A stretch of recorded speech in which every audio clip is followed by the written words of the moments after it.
Hello everyone, welcome back to the channel.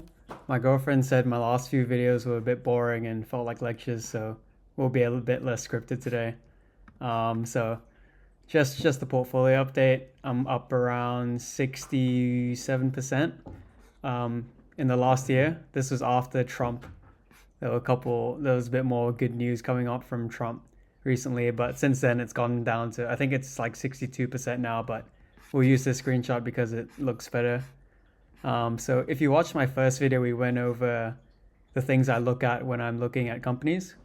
And one of them was leadership and management. So today I wanted to share what I think are good qualities in founders like Elon Musk and Steve Jobs and how we could have invested in Apple and Tesla, before they skyrocketed quite a few years ago. So the main thing to look for, in my opinion, is eccentric contrarian founders. So what that means is like Steve Jobs and Elon Musk, they're a bit weird. Elon has like Asperger's. Steve Jobs has, I don't know, a lot of people think he has some sort of autism, but he was never really diagnosed. So that's the eccentric bit. And we all know that Steve, like all the crazy stories about Steve that we'll get into a bit later. So that's the eccentric part. The contrarian part is kind of that innovation, disruptive.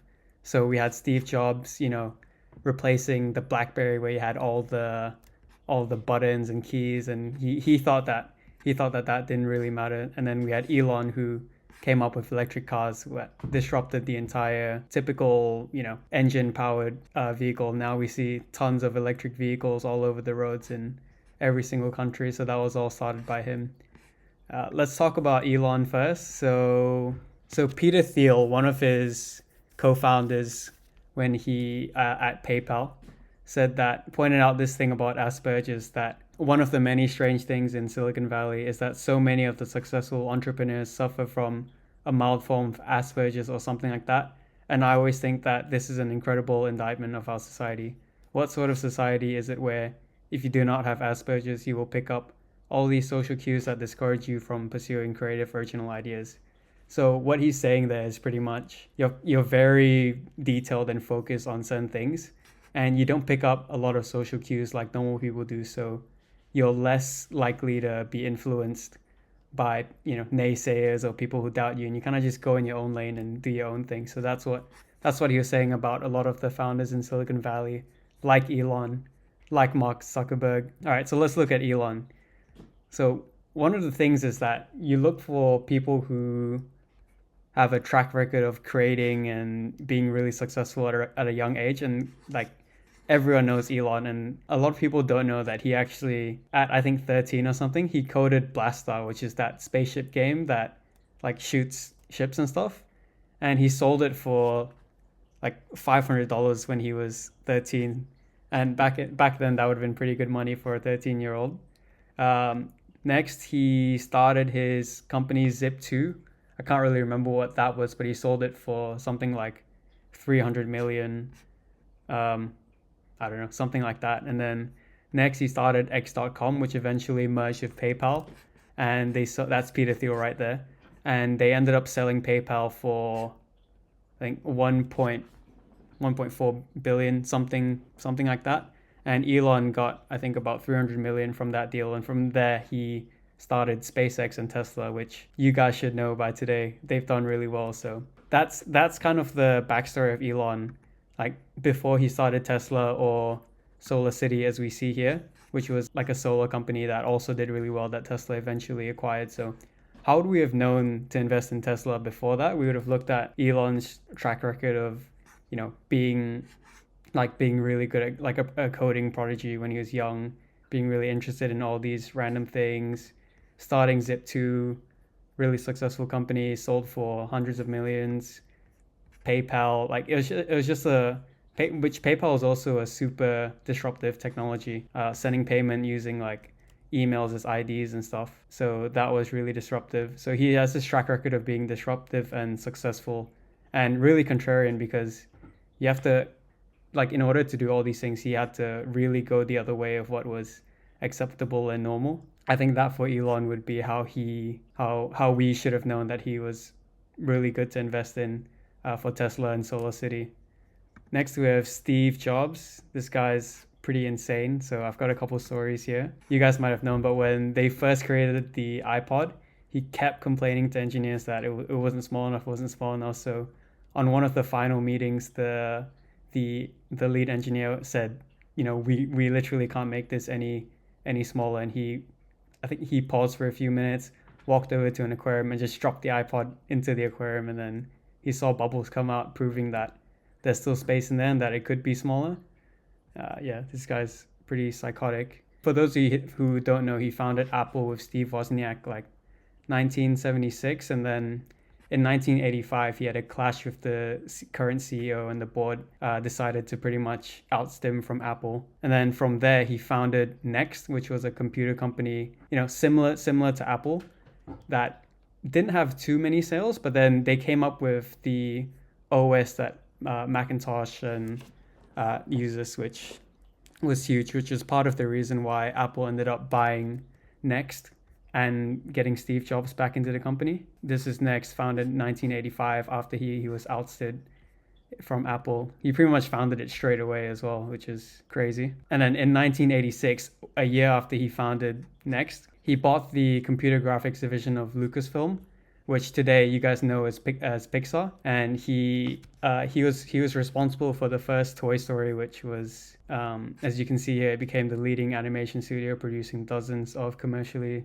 successful and critical acclaimed films. We don't really have to go into that, but just know it was Pixar, and he became very wealthy and famous off of that. So with Steve Jobs, I think, because if you would have invested in Apple in the 2000s or whatever, after all this, you could kind of look back on his history and see that, okay, this guy's really obsessive, he's unusual, very eccentric, and he is really contrarian, coming out with Apple at the time when everyone had a BlackBerry. Seeing and investing in people like this who make things happen and who disrupt markets, and that's where you find the most growth. So I wanted to look at some companies that I own today as well. So first would be New Holdings, New Bank. So it's basically a fintech it was founded a couple years ago, and it's got a large amount of Latin Americans using it in just a few years. So this CEO, David Velez, he basically, the reason he started this fintech company was because he went to a bank I can't remember where it was,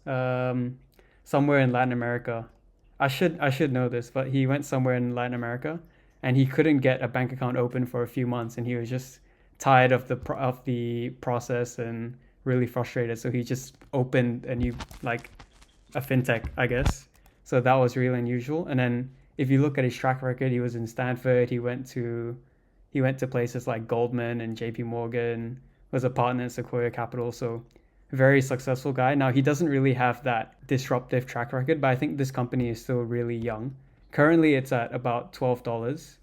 So I started buying when it was around $9. I think this company is going to do really well. They've gained market share really quickly. He understands his audience. He knows how to innovate, and yeah, he's contrarian. He went against all the big banks and saw that having a fintech solution like New Bank now would be much more desirable for the people in Latin America. And they're expanding so quickly, coming out with lots of different products. I think in their recent earnings Q1 of this year, they said they reported like a 40% year-over-year revenue growth, and they're profitable at like a 30 PE or something, which is really good. I think it's still a really good investment. Next, we have Shift4. So looking at leadership, Jared Isaacman, he founded Shift4 when he was, okay, so this is basically a payment company. So similar to like Square or whatever, they handle a lot, they're like financial services. So they handle payments to like restaurants or hotels, things like that. So this guy he was a high school dropout, and at 16 he founded this company. So he taught himself the code. He launched this when he was just 16, and he's been with the company ever since he was 16 until now. And they've been growing at like 30-ish% every year for I don't know how many years. And he's not CEO anymore because he was appointed by Trump as the new head of NASA. So that's what I'm saying. That's the like contrarian, disruptive. He's not super eccentric. He's pretty chill dude from the interviews, it looks like. Same with this guy. But I think these really innovative people who know how to get things done and have the willingness to, David Velez start a fintech competing against all the legacy banks in Latin America, unheard of. And then, dropping out of school and starting Shift4 Payments at 16, still being the CEO until just a few weeks, months ago when he became the head of NASA. I think these are the kind of people that you want to look at that will create these disruptive companies that will go on to be the next Apples and Teslas. So I'm still looking for companies like that. I think if you guys watched my last video, I speak a bit about Jack Dorsey. He's also Jack Dorsey was the CEO of Block. Similar, it's also a fintech, but he's really big on crypto, and I feel like he's also a disruptor. If you guys don't know, Square Payments was one of the first payments along with Shift4, so disrupting that. And then he's also eccentric. He goes on these like retreats. He's barefooted. He looks homeless. So that's always a good sign of a good CEO to invest in. That's all for today. I hope you guys got a lot out of that. I just find it really interesting that, like what Peter Thiel said about people suffering from Asperger's who are different from the rest of society being able to create these massive, disruptive, high growth companies. They're not deterred by what anyone says or whatever. They're just able to think of the idea and execute. Hope you guys got a lot out of that, and I'll be looking for the next disruptor to invest in. Yeah. Have a good day. Oh, like and subscribe. Thanks. Bye.